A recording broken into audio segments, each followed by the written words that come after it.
This is Revelation chapter 21, the scripture for Friday the 27th of November. As I was growing up, and maybe this is true for some of you all during your lifetimes, the Left Behind books were very popular in my church. I remember starting to read them, but I never actually completed the series. Reading a fictional accounting of Jesus' final return and final victory, it seemed crass, somehow not right. I don't really know how to put it. There was something about it that didn't seem right with me. It didn't sit right. I'm reminded of this memory in reading through God's final victory and the breaking in of the new heaven and the new earth here in Revelation. What makes the inspired scripture of Revelation 21 not crass, but the Left Behind books somehow more profane in terms of how they describe this? What makes them different? Well, I think that part of it, of course, there's the whole inspired scripture piece of it, right? But another part of it is that John didn't write this to entertain. That wasn't his point. John also realizes the limitations of language.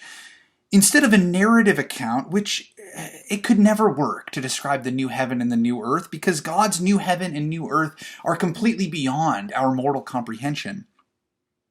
Instead of that, John offers a rich, profound symbolism, describing not the literal form of heaven and earth, but alluding to thin places throughout Scripture, using these places where the heaven, God of heaven, and the earth somehow overlap, and it feels like all is right with the world. Maybe you've experienced this before. John's artistry in this second to last chapter of Revelation is how he uses the thin places of Israel's history to inform his picture of the new heaven and the new earth and the holy city. In these thin places, God's presence is truly felt, and there is no mourning, crying, or pain.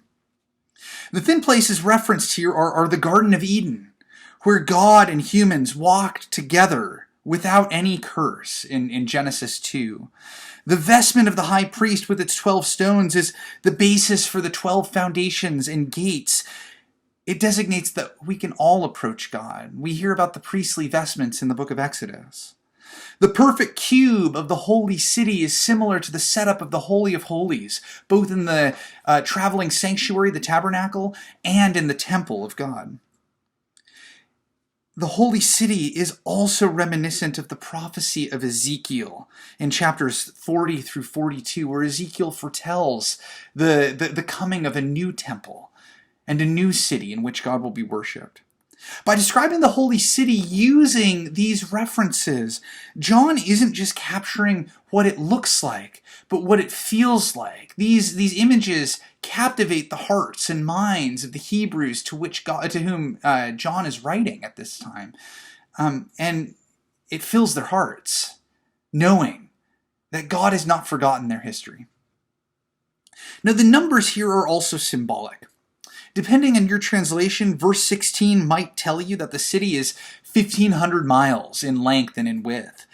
More precisely, and you may find this in a footnote if your translation uses miles or kilometers or whatnot in the main text.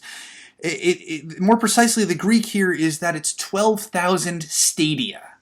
And while the one-to-one in terms of length from stadia to miles, that makes sense, you lose some of the richness of the symbolism of the numbers.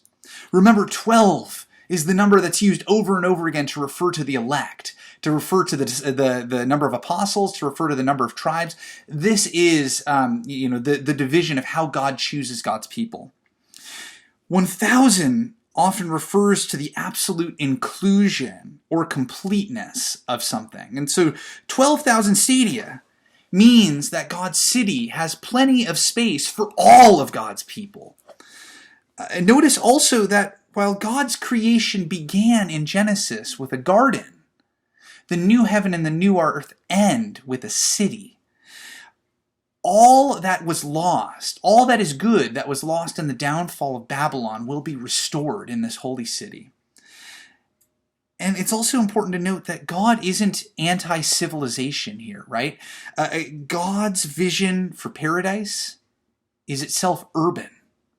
So I wonder, How do you picture the promises of paradise? That's all for Revelation 21. On Monday, the 30th, we'll look at Revelation chapter 22 and wrap up the book of Revelation. May God bless you in your reading of Scripture.